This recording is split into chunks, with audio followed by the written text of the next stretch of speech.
dijadikan konten doang. Terus Bunda responnya seperti apa? Katanya nggak dijadiin konten, katanya.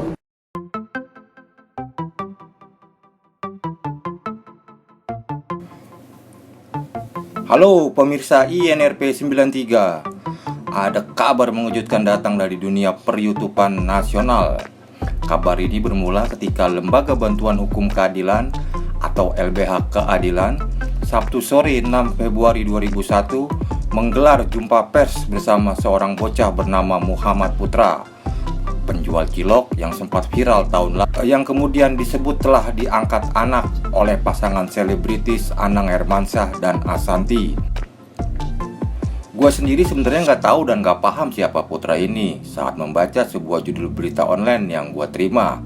Tapi ini menarik perhatian gue dan terpaksa harus gue bahas karena ini menyangkut masalah anak-anak. Segera gue baca dan pelajari beritanya. Buka channel YouTube Keluarga Anang dan mencari informasi langsung ke beberapa sumber berita yang gua kenal. Alhasil gua mendapati informasi yang mengejutkan. Diduga bocah penjual cilok ini hanya dijadikan bahan konten YouTube oleh keluarga Anang. Setidaknya itu yang disampaikan Abdul Hamim Zauzi dari LBH Keadilan dalam jumpa pers Sabtu 6 Februari 2021. Berjanji katanya akan dibiayai pendidikannya, kira-kira begitulah, seperti itu, oleh Ashanty begitu. Gua sendiri kemudian menjelajahi ke channel YouTube Keluarga Anang, mencari tahu benar atau tidak Putra sering dijadikan konten. Benar saja memang ada lebih dari 10 video yang membahas tentang Putra di channel YouTube Anang. Pihak LBH Keadilan kemudian meminta kejelasan status Putra. Apakah pihak keluarga Anang masih bersedia menanggung biaya pendidikan Putra yang sekarang ini putus sekolah karena ketiadaan biaya? Kenapa? Tidak masalah bagi untuk diberhentikan, tapi harus ada jawaban jelas dari Ashanty. Penyebabnya apa? Apa alasannya? Salah Putra apa? Dan itu harus disampaikan,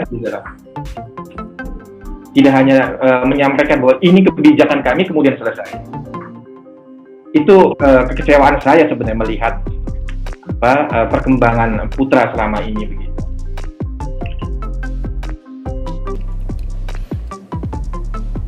Bahkan Abdul Hamim Zauzi yang juga menyebut sebagai teman Putra ini mengancam akan melaporkan kasus ini ke Komisi Perlindungan Anak Indonesia atau KPAI bila somasinya ini tidak ditanggapi oleh pihak keluarga Anang Ashanty dalam 1 minggu.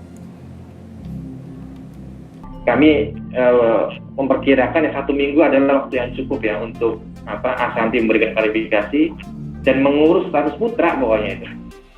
Itu waktu yang cukup 1 minggu saya rasa.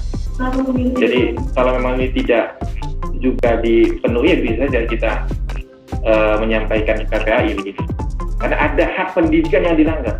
Dia sedang bersekolah di sini, kemudian dipindahkan ke sana untuk pesantren, tiba-tiba di-cut begitu saja tanpa status yang jelas begitu. Muhammad Putra sendiri ketika dikonfirmasi wartawan hanya menjawab malu-malu dan singkat. Ia menjelaskan bahwa Bunda Ashanty membantah telah menjadikan dirinya hanya sebagai bahan konten. Terus Bunda responnya seperti apa? Katanya nggak dijadiin konten, katanya.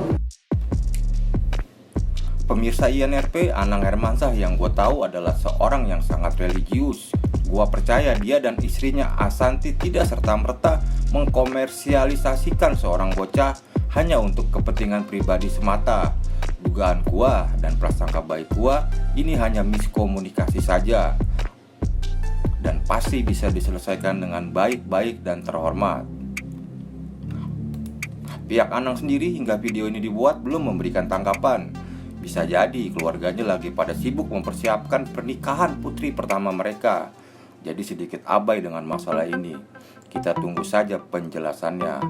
Demikian pemirsa INRP 93. Semoga jari jemari kita tetap santun di media sosial dalam menyikapi atau mengomentari kasus ini. Kita berprasangka baik saja. Sekian dan terima kasih.